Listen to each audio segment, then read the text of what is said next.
ज्येष्ठ पूर्णिमा व्रत कथा। जय श्री कृष्णा, राधे राधे। आप सभी का दिन शुभ और मंगलमय हो, इसी मंगल कामना के साथ आज की वीडियो का शुभारंभ करती हूँ। आप सभी को ज्येष्ठ पूर्णिमा की हार्दिक शुभकामनाएं।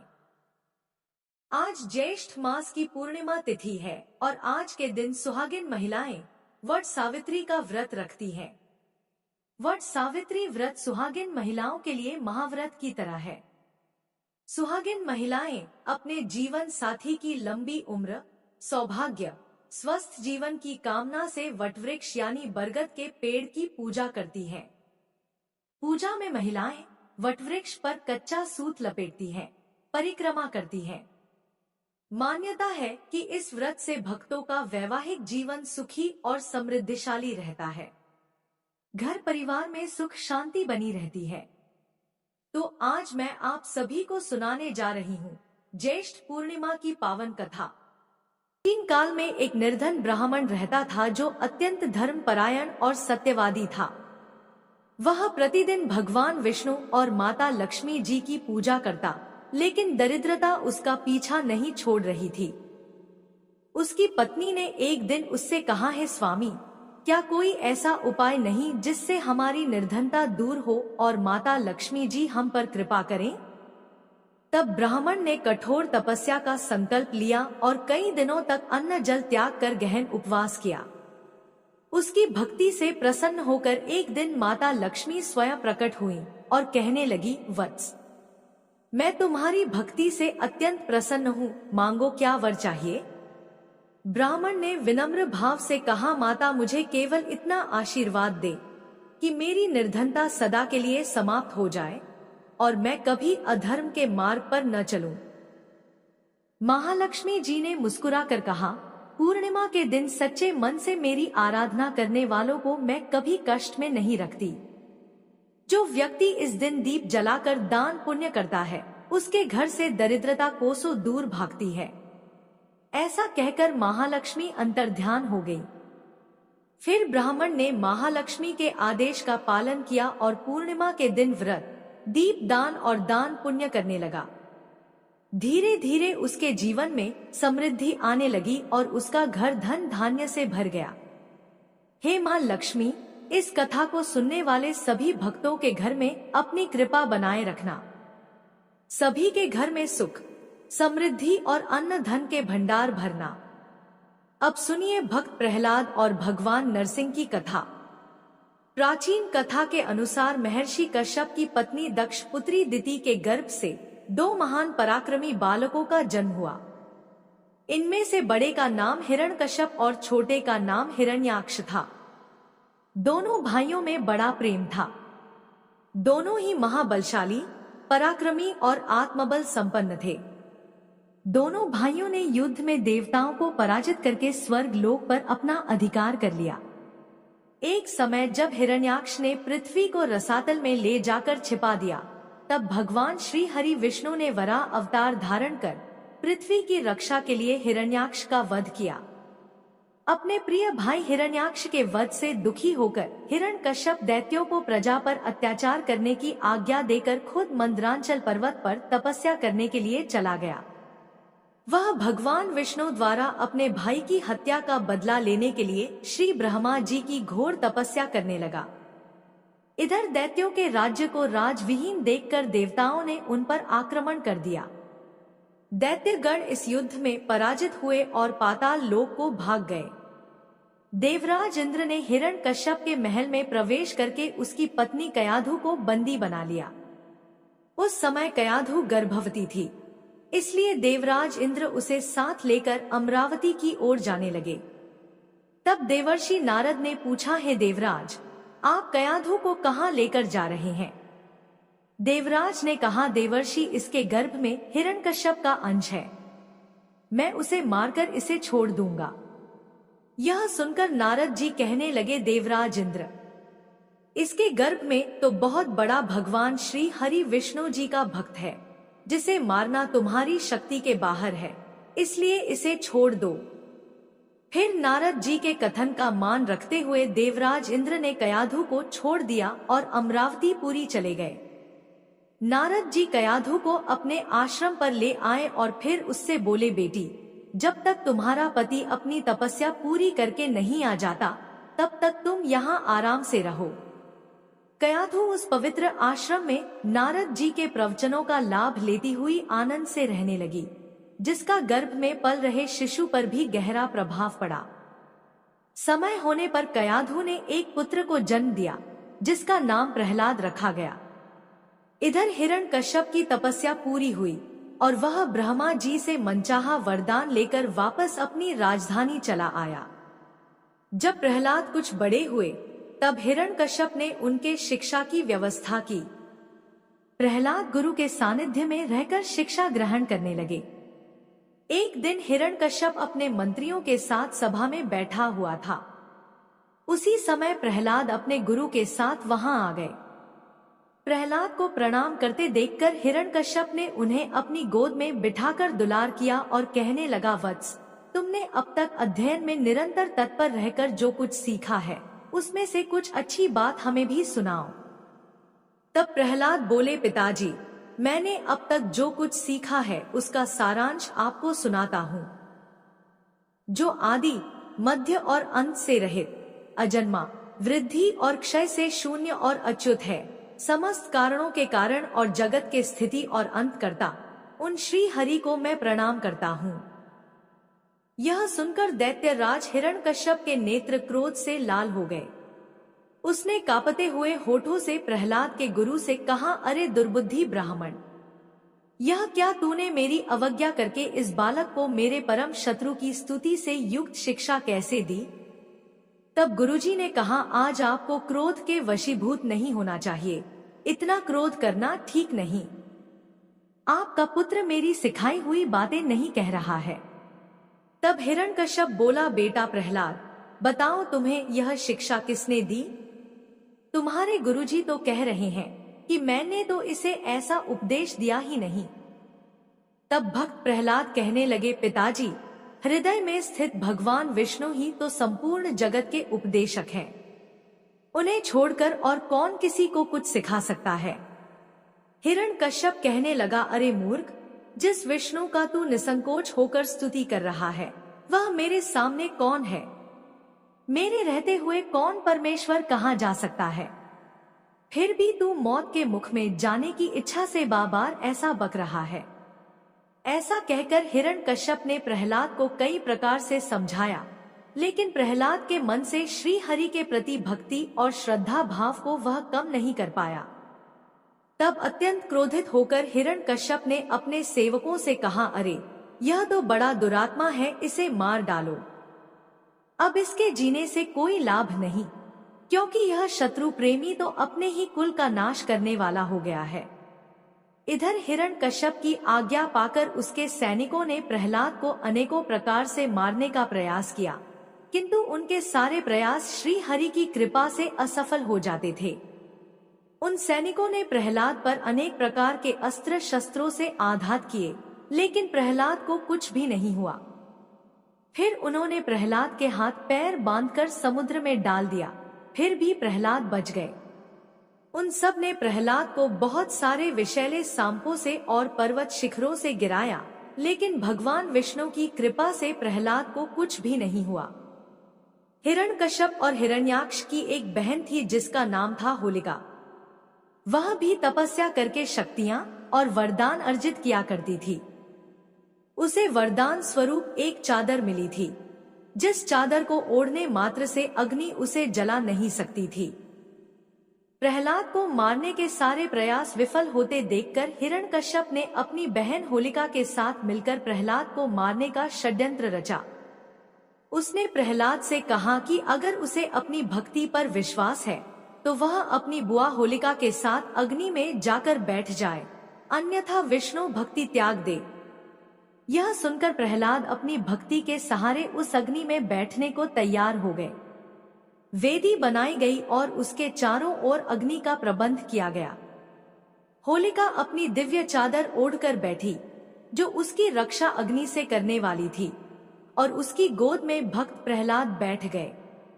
अग्नि प्रज्वलित की गई, लेकिन भक्त प्रहलाद बिल्कुल भी विचलित नहीं हुए। बल्कि वे तो भगवान की भक्ति में मगन हो गए। अग्नि बढ़ने लगी, तभी हवा की तेजी से लपटों ने उस दिव्य चादर को उड़ाकर प्रहलाद को ढक दिया। आकाशवाणी हुई कि होलिका ने वरदान का दुरुपयोग किया है, जिसके दंड स्वरूप उसकी मृत्यु निश्चित है। दंड स्वरूप होलिका उसी अग्नि में जलकर भस्म हो गई। इधर उसका भाई हिरण्यकश्यप अपनी बहन की मृत्यु से अत्यंत दुखी होकर विलाप करने लगा। इस प्रकार एक बार फिर से भक्त प्रहलाद की भक्ति की विजय हुई और अधर्म का नाश हुआ। प्रहलाद को सुरक्षित देखकर प्रजा में बड़ा संतोष दिखा। प्रजा ने उत्सव मनाया। यह बुराई पर अच्छाई की विजय है, अधर्म पर धर्म की विजय और क्रोध पर प्रेम की विजय है। प्रजा ने अपना आनंद अलग अलग रंगों से रंगोत्सव मना कर दिया। अच्छे अच्छे पकवान बनाए गए और गीत गाए गए। होलिका के अग्नि में जलकर भस्म हो जाने का और प्रहलाद के फिर से जीवित बच जाने का समाचार जब दूतों ने हिरण्यकश्यप को सुनाया तो वह अत्यंत दुखी हुआ और उसने प्रहलाद को अपनी सभा में बुलवाया। हिरण्यकश्यप ने प्रहलाद से कहा, रे दुष्ट, जिसके बल पर तू ऐसी बहकी बहकी बातें करता है, तेरा वह ईश्वर कहाँ है? अगर वह चारों ओर है तो मुझे इस खंभे में क्यों नहीं दिखाई देता? तब प्रहलाद ने कहा, पिताजी, मुझे तो वे प्रभु खंभे में भी दिखाई दे रहे हैं। यह बात सुनकर हिरण्यकश्यप क्रोध के मारे खुद को संभाल नहीं सका और हाथ में तलवार लेकर सिंहासन से कूद पड़ा। उसने बड़े जोर से उस खंभे में एक बार मारा। उस समय उस खंभे से बड़ा भयंकर शब्द हुआ और उस खंभे को तोड़कर एक विचित्र प्राणी बाहर निकलने लगा, जिसका आधा शरीर सिंह का और आधा मनुष्य का था। यह भगवान श्री हरि का नरसिंह अवतार था। उनका रूप बड़ा भयंकर था। उनकी तपाई हुई सोने के समान पीली पीली आंखें थी। उनकी दाढ़ी बड़ी विकराल थी और वे भयंकर शब्दों से गर्जना कर रहे थे। उनके पास जाने का साहस किसी में भी नहीं हो रहा था। यह देखकर हिरण्यकश्यप सिंह नाद करता हुआ हाथ में गदा लेकर नरसिंह भगवान पर टूट पड़ा। भगवान भी हिरण्यकश्यप के साथ कुछ देर तक युद्ध लीला करते रहे और अंत में उसे झपट कर दबोच लिया। उसे सभा के दरवाजे पर ले जाकर अपनी जांघों पर गिरा लिया और खेल खेल में अपनी नखों से उसके कलेजे को फाड़कर उसे पृथ्वी पर पटक दिया। इसके बाद वहां उपस्थित अन्य असुरों और दैत्यों को खदेड़ खदेड़ कर मार डाला। भगवान का क्रोध बढ़ता ही जा रहा था और भगवान हिरण्यकश्यप के ऊंचे सिंहासन पर विराजमान हो गए। उनके क्रोधपूर्ण मुखाकृति को देखकर किसी को भी उनके निकट जाकर उन्हें प्रसन्न करने का साहस नहीं हो रहा था। हिरण्यकश्यप की मृत्यु का समाचार सुनकर उस सभा में ब्रह्मा, इंद्र, शंकर, सभी देवगण, ऋषि मुनि, सिद्ध, नाग, गंधर्व आदि पहुँचे और थोड़ी दूरी पर स्थित होकर सभी ने भगवान की अलग अलग स्तुति की। लेकिन भगवान का क्रोध शांत ही नहीं हुआ। तब देवताओं ने माता लक्ष्मी को उनके निकट भेजा, लेकिन भगवान के उग्र रूप को देखकर वे भी भयभीत हो गईं। तब ब्रह्मा जी ने प्रहलाद से कहा, बेटा, तुम्हारे पिता पर ही तो भगवान क्रोधित हुए थे, तुम पर नहीं। अब तुम ही जाओ और भगवान का क्रोध शांत करो। तब प्रहलाद भगवान के समीप जाकर हाथ जोड़कर साष्टांग भूमि पर गिर गए। बालक प्रहलाद को अपने चरणों में पड़ा देखकर भगवान दयालु हो गए और क्रोध त्याग कर उन्हें उठाकर गोद में बिठा लिया। फिर प्रेम पूर्वक बोले, वत्स प्रहलाद, तुम्हारे जैसे एकांत प्रेमी भक्त को यद्यपि किसी वस्तु की अभिलाषा नहीं रहती, फिर भी तुम केवल एक मनवंतर तक दैत्याधिपति के समस्त भोग स्वीकार कर लो। भोग के द्वारा पुण्य कर्मों के फल और निष्काम पुण्य कर्मों के द्वारा पाप का नाश करते हुए समय पर शरीर का त्याग करके समस्त बंधनों से मुक्त होकर तुम मेरे पास आ जाओगे। देवलोक में भी लोग तुम्हारी विशुद्ध कीर्ति का गान करेंगे। ऐसा कहकर भगवान नृसिंह वहीं अंतर्ध्यान हो गए। श्री विष्णु पुराण में ऋषि पराशर जी कहते हैं कि भक्त प्रहलाद की इस कहानी को जो भी मनुष्य सुनता है उसके पाप शीघ्र ही नष्ट हो जाते हैं। पूर्णिमा, अमावस्या, अष्टमी और द्वादशी को इस कथा को पढ़ने से मनुष्य को गोदान का फल प्राप्त होता है। एक बार प्रेम से बोलिए विष्णु भगवान की जय, भक्त प्रहलाद की जय। अब आइए श्रवण करते हैं पूर्णिमा व्रत की दूसरी पौराणिक कथा, जिसे सुनने मात्र से सभी मनोकामनाएं पूर्ण होती है। अब आइए श्रवण करते हैं 32 पूर्णमासी की कथा। द्वापर युग में एक समय की बात है कि यशोदा जी ने भगवान श्री कृष्ण से कहा, है कृष्ण, तुम सारे संसार के उत्पन्न करता, पोषक तथा उसके संहार करता हो। आज कोई ऐसा व्रत मुझसे कहो जिसके करने से मृत्युलोक में स्त्रियों को विधवा होने का भय न रहे तथा यह व्रत सभी मनुष्यों की मनोकामनाएं पूर्ण करने वाला हो। श्री कृष्ण कहने लगे, हे माता, तुमने अति सुंदर प्रश्न किया है। मैं तुमसे ऐसे ही व्रत को सविस्तार कहता हूँ। सौभाग्य की प्राप्ति के लिए स्त्रियों को 32 पूर्णमासियों का व्रत करना चाहिए। इस व्रत के करने से स्त्रियों को सौभाग्य संपत्ति मिलती है। यह व्रत अचल सौभाग्य देने वाला एवं भगवान शिव के प्रति मनुष्य मात्र की भक्ति को बढ़ाने वाला है। यशोदा जी कहने लगी, हे कृष्ण, सर्वप्रथम इस व्रत को मृत्युलोक में किसने किया था, इसके विषय में विस्तार पूर्वक मुझसे कहो।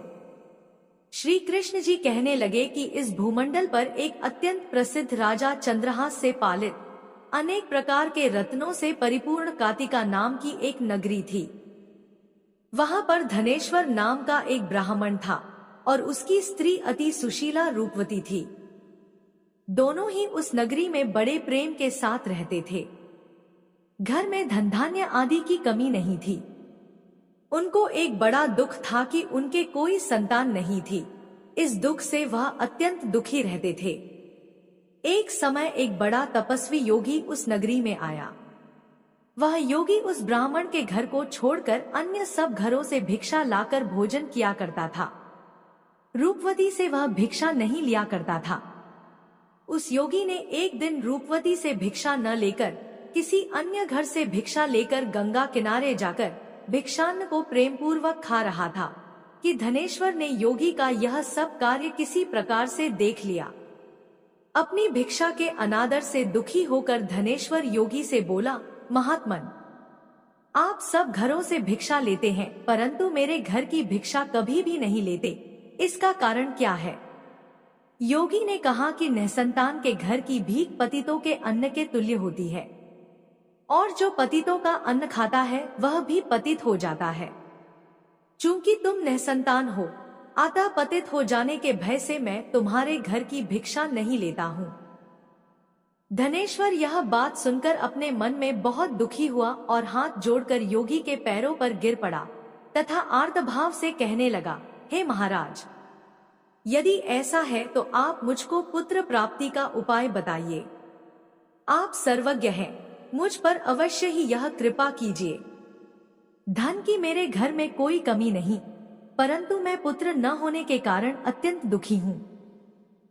आप मेरे इस दुख का हरण करें, आप सामर्थ्यवान हैं। यह सुनकर योगी कहने लगे, हे ब्राह्मण, तुम चंडी की आराधना करो। घर आकर उसने अपनी स्त्री से सब वृत्तांत कहा और स्वयं तप के निमित्त वन में चला गया। वन में जाकर उसने चंडी की उपासना की और उपवास किया। चंडी ने 16वें दिन उसको स्वप्न में दर्शन दिया और कहा, हे धनेश्वर, जा तेरे पुत्र होगा, परंतु वह 16 वर्ष की आयु में ही मृत्यु को प्राप्त हो जाएगा। यदि तुम दोनों स्त्री पुरुष 32 पूर्णमासियों का व्रत विधि पूर्वक करोगे तो वह दीर्घायु होगा। जितनी तुम्हारी सामर्थ्य हो आटे के दिए बनाकर शिव जी का पूजन करना, परंतु पूर्णमासी को 32 हो जाने चाहिए। प्रातःकाल होने पर इस स्थान के समीप ही तुम्हें एक आम का वृक्ष दिखाई देगा। उस पर तुम चढ़कर एक फल तोड़कर शीघ्र अपने घर चले जाना। अपनी स्त्री से सब वृत्तांत कहना। ऋतु स्नान के पश्चात वह स्वच्छ होकर भगवान शंकर जी का ध्यान करके उस फल को खा लेगी। तब शंकर भगवान की कृपा से उसको गर्भ हो जाएगा। जब वह ब्राह्मण प्रातःकाल उठा तो उसने उस स्थान के पास ही एक आम का वृक्ष देखा, जिस पर एक अत्यंत सुंदर आम का फल लगा हुआ था। उस ब्राह्मण ने उस आम के वृक्ष पर चढ़कर उस फल को तोड़ने का प्रयत्न किया, परंतु वृक्ष पर कई बार प्रयत्न करने पर भी वह न चढ़ पाया। तब तो उस ब्राह्मण को बहुत चिंता हुई और विघ्न विनाशक श्री गणेश जी की वंदना करने लगा।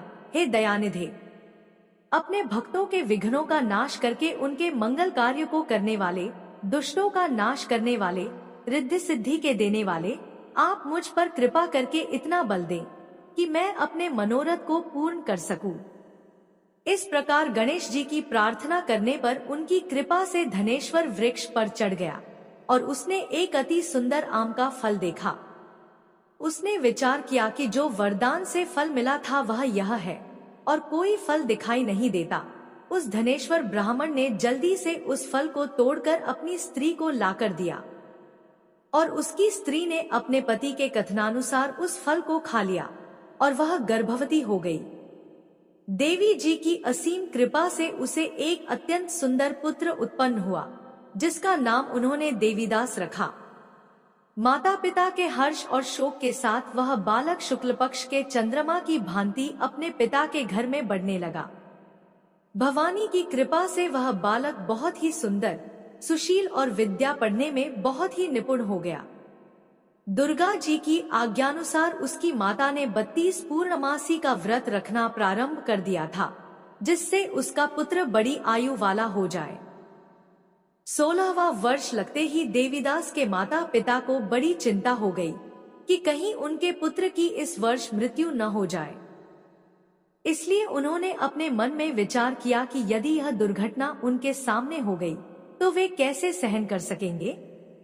उन्होंने देवीदास के मामा को बुलाया और कहा कि हमारी इच्छा है कि देवीदास 1 वर्ष तक काशी में जाकर विद्याध्ययन करे और उसको अकेला भी नहीं छोड़ना चाहिए। इसलिए साथ में तुम चले जाओ और 1 वर्ष के पश्चात इसको वापस लौटा लाना। सब प्रबंध करके उसके माता पिता ने काशी जाने के लिए देवीदास को एक घोड़े पर बैठाकर उसके मामा को उसके साथ कर दिया, किंतु यह बात उसके मामा या किसी और से नहीं कही। धनेश्वर ने सपत्नी अर्थात अपनी पत्नी के साथ अपने पुत्र की मंगल कामना तथा दीर्घायु के लिए भगवती दुर्गा की आराधना और पूर्णमासियों का व्रत करना आरंभ कर दिया। इस प्रकार बराबर 32 पूर्णमासी का व्रत पूरा किया। कुछ समय पश्चात एक दिन वह दोनों मामा और भांजा मार्ग में रात्रि बिताने के लिए किसी ग्राम में ठहरे हुए थे। उस दिन उस गांव में एक ब्राह्मण की अत्यंत सुंदरी, सुशीला, विदुषी और गुणवती कन्या का विवाह होने वाला था। जिस धर्मशाला के अंदर वर और उसकी बारात ठहरी हुई थी, उसी धर्मशाला में देवीदास और उसके मामा भी ठहरे हुए थे। संयोगवश कन्या को तेल आदि चढ़ाकर मंडप आदि का कृत्य किया गया तो लग्न के समय वर को धनुर्वात हो गया। तत्पश्चात वर के पिता ने अपने कुटुंबियों से परामर्श करके निश्चय किया कि यह देवीदास मेरे पुत्र जैसा ही सुंदर है, मैं इसके साथ ही लग्न करा दूं और बाद में विवाह के अन्य कार्य मेरे लड़के के साथ हो जाएंगे। ऐसा सोचकर वह देवीदास के मामा से जाकर बोला कि तुम थोड़ी देर के लिए अपने भांजे को हमें दे दो, जिससे विवाह के लग्न का सब कृत्य सुचारू रूप से हो सके। तब उसका मामा कहने लगा कि जो कुछ भी मधुपर्क आदि कन्यादान के समय वर को मिले वह सब हमें दे दिया जाए, तो मेरा भांजा इस बारात का दूल्हा बन जाएगा। यह बात वर के पिता के द्वारा स्वीकार कर लेने पर उसने अपना भांजा वर बनने को भेज दिया और उसके साथ सब विवाह कार्य रात्रि में विधिपूर्वक संपन्न हो गया। पत्नी के साथ वह भोजन न कर सका और अपने मन में सोचने लगा कि न जाने यह कैसी स्त्री होगी। वह एकांत में इसी सोच में गर्म निःश्वास छोड़ने लगा तथा उसकी आंखों में आंसू भी आ गए। तब वधू ने पूछा कि क्या बात है, आप इतने उदासीन व दुखी क्यों हो रहे हैं। तब उसने सब बातें जो वर के पिता व उसके मामा में हुई थी उसको बतला दी। तब कन्या कहने लगी कि यह ब्रह्मा विवाह के विपरीत हो कैसे सकता है। देव, ब्राह्मण और अग्नि के सामने मैंने आपको ही अपना पति बनाया है, इसलिए आप ही मेरे पति हैं। मैं आपकी ही पत्नी रहूंगी, किसी अन्य की कदापि नहीं। तब देवीदास ने कहा, ऐसा मत करिए, क्योंकि मेरी आयु बहुत थोड़ी है। मेरे पश्चात आपकी क्या गति होगी, इन बातों को अच्छी तरह विचार लो। परंतु वह दृढ़ विचार वाली थी। बोली कि जो आपकी गति होगी वही मेरी गति होगी। हे स्वामी, आप उठिए और भोजन करिए, आप निश्चय ही भूखे होंगे। इसके बाद देवीदास और उसकी पत्नी दोनों ने भोजन किया तथा शेष रात्रि वे सोते रहे। प्रातःकाल देवीदास ने अपनी पत्नी को 3 नगों से जड़ी हुई एक अंगूठी दी, एक रुमाल दिया और बोला, हे प्रिय, इसे लो और संकेत समझकर स्थिर चित्त हो जाओ। मेरा मरण और जीवन जानने के लिए एक पुष्पवाटिका बना लो, उसमें सुगंधी वाली एक नवमल्लिका लगा लो, उसको प्रतिदिन जल से सींचा करो और आनंद के साथ खेलो कूदो तथा उत्सव मनाओ। जिस समय और जिस दिन मेरा प्राणांत होगा ये फूल सूख जाएंगे, और जब ये फिर हरे हो जाएं, तो जान लेना कि मैं जीवित हूँ। यह बात निश्चय करके समझ लेना, इसमें कोई संशय नहीं है। यह समझा कर वह चला गया।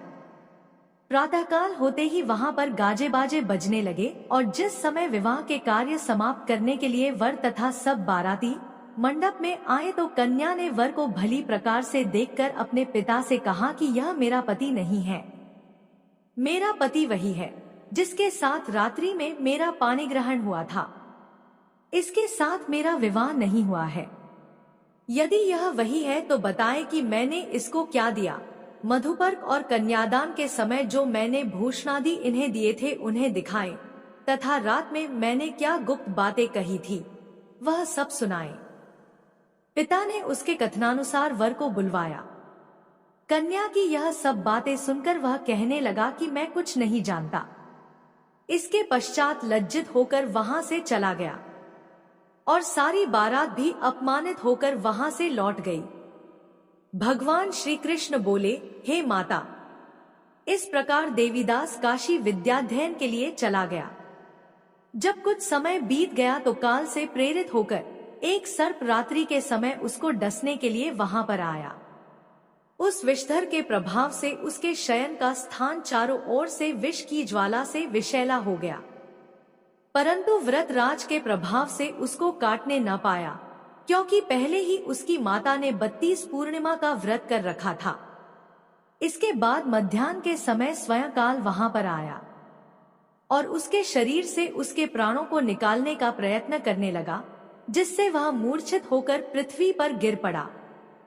भगवान की कृपा से उसी समय पार्वती जी के साथ भगवान शंकर जी वहां पर आ गए। उसको मूर्छित दशा में देखकर पार्वती जी ने भगवान शंकर से प्रार्थना की कि हे महाराज, इस बालक की माता ने पहले 32 पूर्णिमा का व्रत किया था, जिसके प्रभाव से हे भगवान आप इसको प्राण दान दे। भवानी के कहने पर भक्तवत्सल भगवान शिव जी ने उसको प्राण दान दे दिया। इस व्रत के प्रभाव से काल को भी पीछे हटना पड़ा और देवीदास स्वस्थ होकर बैठ गया। उधर उसकी स्त्री उसके काल की प्रतीक्षा किया करती थी। जब उसने देखा कि उस पुष्प वाटिका में पत्र पुष्प कुछ भी नहीं रहे, तो उसको अत्यंत आश्चर्य हुआ, और जब वह वैसे ही हरी भरी हो गई, तत्पश्चात वह जान गई कि वह जीवित हो गए हैं। यह देखकर वह बहुत प्रसन्न मन से अपने पिता से कहने लगी कि पिताजी, मेरे पति जीवित हैं, आप उनको ढूंढिए। जब 16वां वर्ष व्यतीत हो गया तो देवीदास भी अपने मामा के साथ काशी से चल दिया। इधर उसे श्वसुर उसको ढूंढने के लिए अपने घर से जाने वाले ही थे कि वह दोनों मामा भांजा वहां पर आ गए। उसको आया देखकर उसका श्वसुर बड़ी प्रसन्नता के साथ अपने घर में ले आया। उस समय नगर के निवासी भी वहां इकट्ठे हो गए और सबने निश्चय किया कि अवश्य ही इसी बालक के साथ इस कन्या का विवाह हुआ था।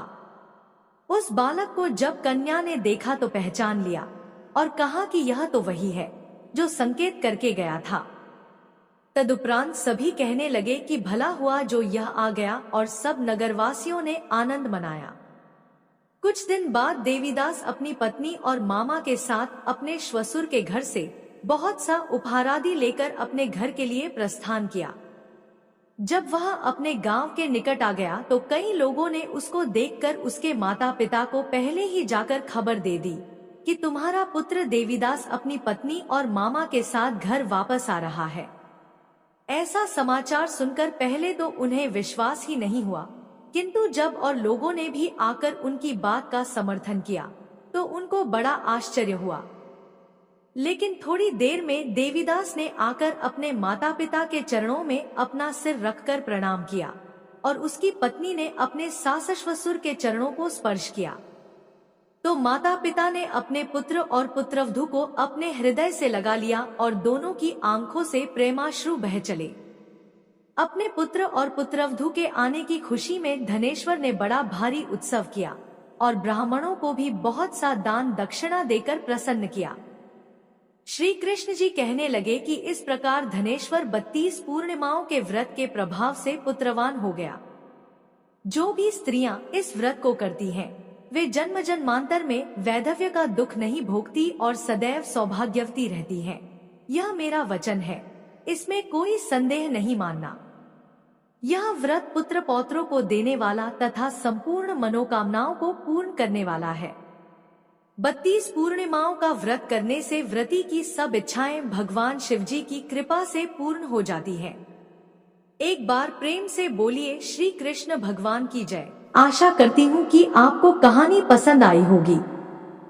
कहानी पसंद आए तो चैनल को सब्सक्राइब करें और वीडियो को लाइक और शेयर करें। जय श्री कृष्ण। राधे राधे। आपका दिन शुभ और मंगलमय हो।